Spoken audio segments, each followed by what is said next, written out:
Magandang gabi, Pilipinas. Kaagapay natin sa mga gawaing bahay at sa ating pang-araw-araw na pamumuhay. Ang ating mga kasambahay ay masasabing kabahagi na ng ating pamilya.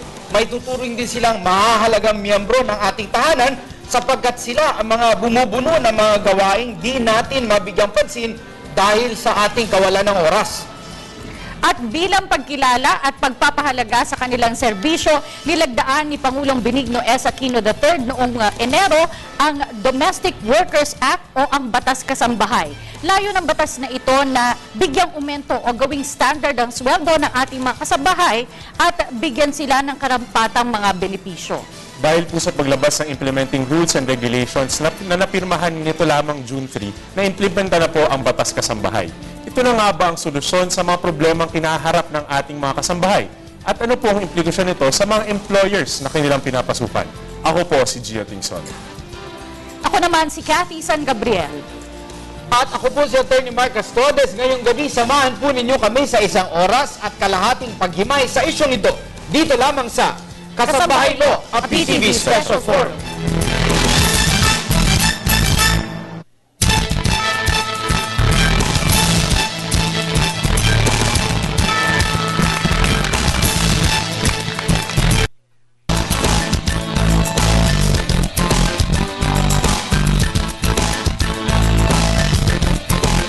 Itinuturing na hindi na iba sa pamilyang Pilipino ang mga kasambahay dahil sa malaking tungkuling ginagampanan nila sa isang tahanan. Hindi lamang sila katuwang sa iba't ibang gawaing bahay, ngunit malaking tulong din ang pag-aarugang kanilang ibinibigay sa pamilya. Kaya naman maituturing na isang tagumpay para sa Senado ang maipasa ang batas na tutugon sa problemang ito. Nito lamang ika-4 ng Hunyo ay formal nang inumpisahan ang pag-iimplementa ng Republic Act 10361 o ang Kasambahay Law. Ang batas ay naglalayong mapabuti ang kalagayan ng kasambahay sa bansa. Ilan sa mga magandang dulot nito ay ang pagtatakda ng minimum wage at fixed working hours. Gayon din ang pagbibigay ng mga benepisyo tulad ng SSS, PhilHealth at Pag-ibig. Ngunit nananatili ang pangamba sa pagpapatupad nito. Paano nga ba masisiguro na sumusunod ang bawat employer sa batas na ito? Muli, sama-sama nating himayin at talakayin ang maiinit na issue dito sa Kasambahay Law.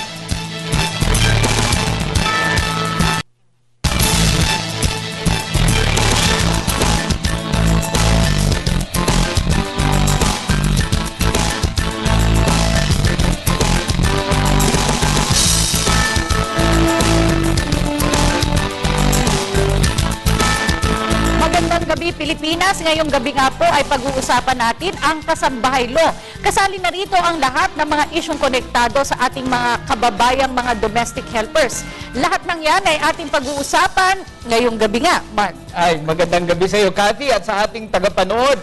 Napakahalaga po kasing pag-usapan natin ang bagay na ito upang malaman natin, Cathy, kung ano na ang estado ng itong paninilbihan sa ating bansa. Ano na ba ang karapatan nila sa ating mga batas? Mahalaga rin malaman po nating lahat ang mga implementing rules and regulations ng nasabing batas. Yan po ay ating pag-uusapan. Katuwang ang DOLE, SSS, PhilHealth at ang Pag-ibig. Napakapalad po natin at kasama natin, Cathy, ngayong gabi ang mga ahensya ng gobyerno magpapaliwanag sa atin dahil alam natin marami pa pong katanungan ng ating yung mga employers ng mga kasambahay na ito. Malilinawan po sila ngayong gabi. Kaya kasama po natin ngayong gabi mula sa DOLE. Siya po ang Chief ng Policy of Program of Working Conditions, Mr. Bon. Kasama din po natin mula sa SSS. Siya po ang Vice President for Public Affairs and Special Events, Madam Marisu Bugante. Mula naman po sa PhilHealth, siya po ang Deputy Spokesperson ng PhilHealth at Head ng Corporate Action Center, Mr. Delio Aceron II. At ang lagi natin kasama sa ating special forum para bigyan tayo ng opinion legal, Attorney JJ Atienza. Kasama rin po natin mula sa Student Council Alliance of the Philippines, Mickey Eva. At para makuha naman po ang perspective ng mga employer, kasama po natin, siya po ang meat processing guru ng ating bansa, Ma'am Lulu Rivera. At syempre, mahalaga rin po malaman natin yung yes. boses ng ating mga kasambahay mismo. Siya po ay isang kasambahay. Kasama po natin ngayon si Lynn Ramos. Okay, Kathy, simulan natin. As always, sinisimulan po namin yung discussion by defining terms. Oo, kasi kasambahay law nga ito. Tanungin po natin sa DOLE, pag sinabi pong kasambahay, ano po ba ang ibig sabihin nito? Ito po yung mga tao na nagtatrabaho po sa house o sa bahay. No? Simple lang po gano'n. Pero po, kunwari po, meron akong karinderya sa bahay. At yung pong aking kasambahay ay tumutulong din sa karinderya. Siya po ang tagaluto. Ngunit doon po siya sa akin natutulog at gumagawa rin po siya ng gawaing bahay. Ito po ba ay tinatawag na kasambahay din? O iba po ang dapat kategorya ng ganito? Yung isa pong kasambahay na siya po ay pinapatrabaho sa isang establishment, ang sinasabi po ng batas ay dapat siyang bigyan ng sweldo na ayon po doon sa isang establishment or sa formal sector po. So magbabago po ang kanyang sweldo, hindi na po kasambahay, but doon ituturing siyang nagtatrabaho sa isang karinderya or iba pang establishment. So, hindi siya kasambahay, Kathy. So, hindi po siya covered ng ganitong batas? Ang sinasabi po ng batas, dapat siyang swelduhan ng karampatang sahod doon sa isang karinderya, di ba? Sa isang non-agricultural establishment. Dagdagan natin, Sir Bon, paano naman po yung mga kasambahay pero hindi stay-in? Pumupunta lamang doon sa umaga at umuwi sa hapon. At posibleng libre ang kanyang pananghalian pero hindi libre ang kanyang hapunan at kanyang breakfast. Makakonsider po ba siyang kasambahay? Opo, covered po siya as kasambahay. Kasambahay natin na dinidefine natin sa batas ay pwedeng live-in or live-out. Paano po yung mga driver? Sila po ba ay kasambahay din? Okay, maganda po yung tanong na yon. Dito po sa batas na ito, hindi po sila covered ng batas kasambahay. Pero yan po, kahit hindi sila covered ng batas kasambahay, sila po ay empleyado pa rin. Sila ay covered ng General Labor Standards ng Labor Code. Alright. At gusto kong tanungin si Attorney JJ at Yan Zakati dahil ang konteksto ng ating kasambahay law ay nanggaling ito doon sa ating probisyon ng batas na meron namang para sa kasambahay. Attorney JJ, bakit kailangan ang kasambahay law? Dahil meron naman tayong provisions dati sa Labor Code para sa ating mga kasambahay. Right. Attorney Mark, maganda yung tanong mo kasi sa ating labor code, napaka-limited ng provisions tungkol sa mga kasambahay. Inilalagay lamang dito sa provisions ng kasambahay law under our labor code that they should at least work for a total of 8 hours.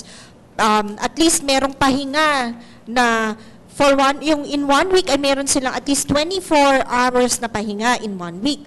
Pero wala rito yung mga social benefits na usually ibinibigay po sa regular employees. So, craft itong kasambahay law to give them also the social benefits that we have such as SSS, PhilHealth, Pag-ibig. Kasi member nila ngayon ng ordinary workforce. Yun lang, nakadestino sa bahay.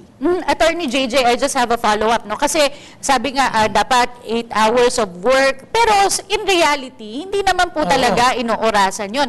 Paano po natin tatansyahin yun? Or yung isang kasambahay, kunwari nagtrabaho siya ng 12 hours, pwede ba niyang kasuhan yung kanyang amo? Pero 4 hours naman siya nanood ng TV. Oh. Natawa si Attorney JJ. Sige, Attorney JJ. Yun yung duda ko minsan pag wala lahat. Hindi. Ganito yan. Kaya sinasabi dun sa ating kasambahay law that it should be covered by a contract. Sa kontrata, dun naka-enumerate yung kanyang ipagtatrabaho.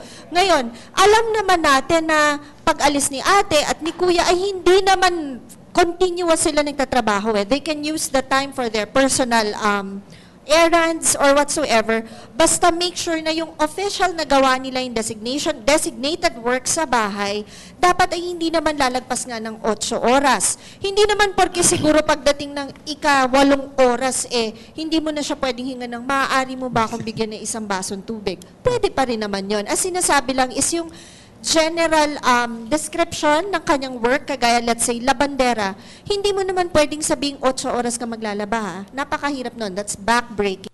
What we're saying is, yung laman ng kontrata mo na dapat mong mga gawin, gawin mo sa loob ng 8 oras. Pero hindi ko sinasabing dire-diretso yung 8 oras. Yes. Mahalaga nga, Mark, na malaman din natin mismo sa ating mga kasambahay Yes, kung ano yes. ang reaction nila dito sa batas na ito. Lynn, anong masasabi mo dito sa bagong batas na ito na talagang nagbibigay ng benepisyo para sa inyo? Para po sa aming mga kasambahay, maganda po yun kapag meron, katulad po ngayon, meron na pong bagong batas, na meron po kaming mga benepisyo na natatanggap. Nakakatulong po ito sa amin, mga kasambahay. Okay. Now, mula naman sa kasambahay, tanungin naman natin yung amo, yung employer. Masaya si Lynn at kanyang mga kasama. Kay Ma'am Lulu Rivera, kaya Ma'am, siniseryoso na po ba ng ating mga employers, ng tatay at nanay ng tahanan, itong kasambahay law? Well, actually, I have to be honest to everybody, no? Ilan taon na po akong may kasambahay, 75 years old na po ako ngayon. Ilan na po yung naging kasambahay, pero wala pa po itong law. Natutuwa ako, nandiyan na yung law. So talagang dapat sila ng ganyang atensyon. Kasi alam nyo naman, sa sweldo nila, mabuti nga ngayon, nag-set na tayo ng minimum. I hope it will be implemented. Kaya napakaganda po niyang law na yan. Diyan po tatagal ang ating mga kasambahay. Kasi kaya po sila umaalis, kuminsan hindi po sila well-treated. Wala silang mga ganyang mga benefits. But with these benefits, they will be still staying with us for a longer time. Kailangan po natin sila. Hindi po kamukha sa abroad. Alam niyo, napakahirap sa abroad. No? I had gone there so many times. Wala pong kasambahay. Ngayon, napakapalad po ng Pilipinas. Meron po tayong mga kasambahay. Pero bigyan po talaga natin sila ng proteksyon dahil tao lang po sila. Sabi nga ng husband ko, well-nourished, well-fed, and well-socialization in all angles. We have to treat them as human beings. Meron pa ako i-comment, no? Meron po akong kasambahay ngayon. Alam niyo po kung anong role niya sa family namin. May alaga po kaming aso, 4. Isang kasambahay po ang nag-a-attend doon. Ayun, mayaya ang doggies. Animal Ni Madam. welfare. Totoo po yan. Okay. Abay, Mamaya po. socialization, Cathy, no? Yung socialization, minsan nawawala ang kasambahay dahil sa socialization. Nakakahanap ng ibang employer o nakakahanap ng boyfriend. Hindi talaga maiwasan yan. Mamaya po, tatanungin pa natin si Ma'am tungkol naman doon sa paglalakad ng mga papel. Kasi ako bilang employer Yes. din ng mga kasambahay, medyo dito ako nahirapan. Pero gusto kong tanungin si Mickey, halos laman lahat ng mga bahay dito sa Metro Manila, merong mga kasambahay. Anong reaction mo dito sa bagong batas na ito? Well, of course, yung kabataan, karamihan sa atin lumalaki na may kasambahay. And it's very important na may ate tayo nakasama sa bahay pag wala yung mga parents, diba? Working late, ganyan. And so, it's so important. And nakalungkot isipin before kung kunwari magkasakit si ate, parang end of the world na, diba, sa isang estudyante. Pero ngayon, with this law na ensure na may mabuting healthcare, may benefits, may salary na na required minimum, mas mabibigyan sila ng pangangalaga din. Kumbaga, may someone's taking care of them now. Hindi lang sila pinapabayaan, working 8 hours straight, ganun. And nakatulong din to sa pamilyang yon kasi hindi yun nga, tulad ng sinabi ni Ma'am Lulu, hindi umaalis-alis yung kasambahay bigla-bigla kasi may benefits na. Okay. Tanungin naman natin from SSS, si Ma'am Marisu Bugante. Ma'am, dati pa, bago pa ang kasambahay law, meron ng mga kasambahay na nakarehistro sa SSS. Meron ng mga tahanan na talagang nirehistro nilang kanilang mga kasambahay. Meron po ba tayong observed increase ng registrations dahil sa batas na ito? Siyempre, nagbigyan ng boost ang ating campaign na i-cover yung mga kasambahay. Tama yung sinabi niyo, attorney, no? 1993 pa, RA 7655, no? Yan po ay nag-set ng minimum salary for the kasambahay at sila ay sinakop sa SSS. Kaya mandatorily covered sila ng SSS since 1993. Kaya marami na tayong mga kasambahay since that time na narehistro na rin sila ng kanilang mga employer. At ngayon, with the new kasambahay law, talagang nabigyan ng boost kasi dahil dito sa merong sanction no, within the kasambahay law itself. Tapos bukod sa SSS kasama ang PhilHealth at Pag-ibig. So tsaka yung publicity na dinulot nito ay nabuksan ng mga isipan ng ating mga household employers. At nakita nila na kapag hindi nila sinunod, ay merong sanction sa batas. Kaya nag-set aside kami ng special dates na Sabado ng Hunyo na makapagparehistro ang ating mga kasambahay dun sa aming mga tanggapan nationwide. Pero bukod doon ay binubuo din namin yung multi-agency one-stop shop registration para hindi mahirapan ng ating mga employers. Oo, kasi yun ang experience ko po, no? I have to say this, no? Ako po mismo, pumunta po ako sa SSS bilang employer po ng 2 kasambahay at napakahirap po talagang mag-ayos ng papeles. So, kailan po mag-umpisa itong one-stop shop na ito? Well, ngayon, marathon meetings naman kami together with DOLE. Actually, DOLE is the lead agency dito. At ang target namin is in July. Meron na tayong system na isa lamang registration. Pero kung hindi man ito umabot, at least magkaroon tayo ng under one roof, yung lahat ng ahensya na nagbibigay ng social benefits ay makasama lahat sa isang roof para hindi na lalakad sa ibang opisina yung mga members natin or would-be members natin. Madam, kasi napakadaling magbayad ng SSS, PhilHealth, Pag-ibig ngayon. Pupunta ka lang sa mga bayad centers. Pero kung yung one-stop shop nyo po ba, dun sa inyong SSS office, o hindi nyo po ba naisip na ilagay sa mga munisipyo at merong isang araw tayo, magka-campaign tayo, na pupunta lahat dun yung mga employer para iparehistro one time? Yes, actually, yun nga, in coordination also with DILG, dahil ang DILG isa sa mga involved agencies, no? At ang gustong mangyari ay nasa mga barangay. No? So doon mismo para mas malapit na sa mga subdivisions o sa mga residential areas. At hindi na sila lalayo pa, lalakad na lang sila. Sa SSS kasi, depende yan sa salary bracket po. Ano? Meron pong percentage na ang employer ang nagko-contribute at meron din man pong kinakaltas sa sweldo. I'd like to know from Sir Del of PhilHealth, ganun din po ba sa PhilHealth na mag-share po ang employer at itong kanyang kasambahay? Magandang tanong po yan. Una sa lahat, kung ang ating kasambahay po ay sumisweldo ng 4,999 pababa, ang kanyang monthly premium po ay 175 pesos at ito po ay isi-shoulder ng employer. Pero kung ang kanyang sweldo po ay higit pa sa 5,000 up to 7,999 pesos, dun po maghahati sa monthly premium na 175 pesos. Lilinawin lang po natin, sir. Bawal ikaltas sa kasambahay kung below 4,999. Bawal kaltasan ang kasambahay. Apo, hindi po ito ikakaltas sa kanyang sweldo, pero yun po ang ating sinet. Kung ang kanyang sweldo po, for example, sinabi nga po sa NCR, 2,500 ang minimum, so yung 175 every month, shoulder din niya ng employer. Pero kung ang sweldo niya po, dahil matagal na, halimbawa ay 6,500 a month, so maghahati po ng 8750 sa kanya, 8750 sa employer. So merong employer-employee sharing pag lumagpas ka po sa 5,000 piso. Ayan, malinaw yun. Kati, tumungo muna tayo sa ating kasamang Gio. May katanungan ata sa ating mga studio guests. Maraming salamat, Mark at Kathy. Bago magtanong ating makasamang estudyante mula sa College of Arts and Sciences of Asia and the Pacific, meron tayong isang online question para sa DOLE. Sir, bakit daw po hindi kasama sa wage board ang mga kasambahay natin? May sarili silang bracket in terms of wages. Yung mga kasambahay po, may sariling bracket, hindi po sila kasama dun sa wage board na nagdi-dictate kung ano yung minimum wage, etc. Okay.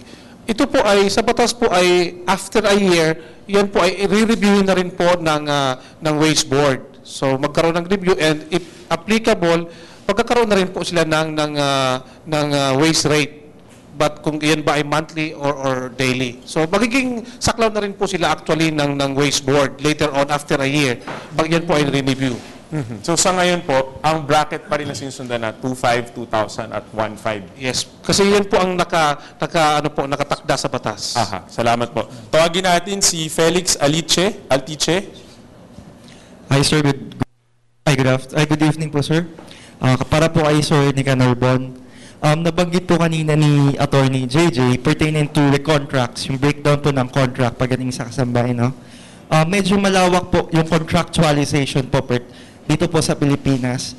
Now, itatanong ko lang po, just in case, meron din po bang mga project-based contract, like for example, karaniwan po, 1-year project-based contract sa mga regular employees. Now, possible kaya na may for the maternity period lang ang contract ng isang kasambahay or sa within 3 to 4 years old lang po ng bata ang pagtatrabaho niya. And then yung benefits, like for example, the regular employees, nakakuha po sila ng after 1 year, they will be able to have a 5 days incentive leave. So meron din po bang ganon sa mga kasambahay natin pag natapos nila yung contract nila, sir? Opo, doon po may mga mandatory benefits po yung nakatakda po sa batas doon po sa mga kasambahay. Kaya lang po may mga requirements po yon, like yung annual 5 days service incentive leave. Under the law, kailangan po naka 1 year of service siya. So, para po maka-avail siya ng 5 days service incentive leave. Doon naman po sa 13-month pay, kailangan naka 1 month. So, depende po yung sa mga benepisyo binibigay ng batas. May mga qualifications po sa ordinary, sa formal sector. So, dito po sa atin sa batas ito ay meron pong nire-require tayong employment contract. So doon po nakakasaad yung magiging kalakaran. So mag-uusap po yung amo at saka yung kasambahay kung ilang buwan ba sila magkaroon ng yung duration ng employment. So sir, sinasabi niyo po na kailangan lahat po ng mga kasambahay ay may written contract with their employers. Simula po ngayon. Yes, yan po ay requirement ng batas. Yan po ay protection ng parehong lado kasi di ba pag may mga reklamo, alam naman natin kailangan meron kang mga ebidensya. So ito po ay protection ng dalawang lado, ng employer din. Doon po babalikan natin kung ano po ang nakasaad sa kontrata. Pero sir, may pagkakaiba po ba ito sa 6 months under probation na nasa standard na ginagamit po? Wala po tayong probe period sa kasambahay. So at the end of the day, yan po ay kung ano ang pag-usap nila. Pwedeng arawan, pwede pong lingguhan. Depende po yan sa pag-usap ng employer at sa kanyang kasambahay. Salamat po. Tawagin naman natin si Edward Cecilio. Edward? Hello po. Minibasa po kasi ako sa libro, isa po siyang article kung saan sa US po ay pinatupad ang job order. Ngayon po, may posibilidad po ba na sa ating bansa ay mapatupad din po ang job order? I guess para din po sa DOLE. Unang-una, ano po ba yung job order? Yes, ano po bang ibig sabihin nyo ng job order? Yung job order po na nabasa ko, kung saan po kapag kailangan po nila, halimbawa po ng tagapaglaba, doon lang po nila tatawagin yung kasambahay. Okay. Meron din po yan dito kasi yung definition natin ng kasambahay ay nagtatrabaho siya as occupational basis sa isang household. Pwede po mangyari yan, bakit po siya ay pumatak doon sa service provider. Ibig sabihin ay marami siyang pinupuntahan isang araw dito sa isang household, ay isang oras, so lilipat siya sa multiple kanyang employer. In that case, ang turing po sa kanya ay service provider. Hindi po siya kasambahay? Yes, hindi po siya covered ng batas kasambahay. Okay. Salamat. Mark, Cathy, balik sa inyo. Ang question natin, Cathy, kanina, doon sa kontrata, dahil hindi naman abogado lahat, hindi naman marunong gumawa ng kontrata lahat. Oo. Paano po yung hindi marunong gumawa ng kontrata, sir? Paano po na-forman niyang kontrata na Kailangan yan? pa po na ba namin kumonsulta sa mga mahal na lawyer katulad ni Attorney Castrodes at ni Attorney Hindi na po kailangan pumunta kay Attorney Mark. Ang kailangan, meron po kaming dinevise na model employment contract. Yan po ay sa Tagalog na po yon sa Pilipino. So therefore, yun na lang po ang susundan. Fill in the blanks na po Nasa yun. website po ba niyan, sir? Opo. O nasa opisina, pwedeng kumuha ng kopya? Yes, pwede sa opisina. Pwede po kayong lumapit sa aming regional offices, sa Sangay ng Department of Labor and Employment or sa barangay. So magkakaroon na po we will distribute initial copies of this model employment contract na nasa Tagalog. Mamaya rin, tatanungin natin, hindi po ba dehado naman kung may kontrata ang mga employer? Paano kung gusto na niyang paalisin ang isang kasambahay na hindi naman talaga nagtatrabaho o may ginawang masama sa kanya sa loob ng kanyang pamamahay? Tatanungin po natin yan sa ating mga guests sa pagbabalik po ng PTV Special Forum.